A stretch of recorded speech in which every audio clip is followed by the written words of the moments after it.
Legal, amigos do blog do programa Show da Tarde, vamos conversar hoje com o Regis, jogador do Tricolor Santa Cruzense. Regis, Esportivo Santa Cruzense, joga sábado agora contra o Lemense. Você está suspenso, mas qual é o recado que você deixa no blog do programa Show da Tarde para os internautas? Um abraço, Regis.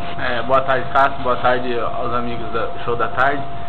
Eu deixo para que a torcida venha torcer, venha acompanhar pelo rádio, porque o nosso time está focado, Deus abençoe a gente com a classificação e eu creio que a gente vai sair de lá com os 3 pontos. O que você acredita que será fundamental para o Tricolor Santa Cruzense conseguir o acesso?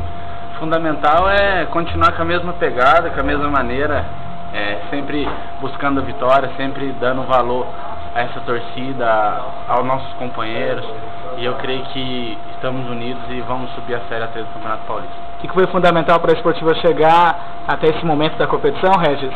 Fundamental foi a união do grupo, o nosso treinador Ney Júnior também nos apoiou muito, sabe?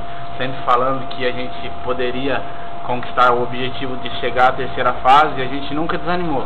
A gente sempre teve fé em Deus que a gente poderia chegar e graças a Deus a gente foi feliz e já saímos na frente na terceira fase. Ter concentração e calma será importante agora? Não, com certeza, né? Isso é fundamental. Isso aí pode ter certeza que o grupo está concentrado, com muita calma.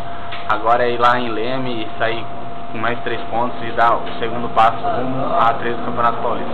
Para finalizar, Regis, deixa aqui no blog do programa Show da Tarde um abraço para os seus amigos, internautas que vão estar aí acessando a sua matéria. Não, com certeza, um abraço a todos, que Deus abençoe e que a Esportiva chegue à Série A3 do Campeonato Paulista, em nome de Jesus. Esse Regis, jogador do Tricolor Santa Cruzense, conversando no blog do programa Show da Tarde.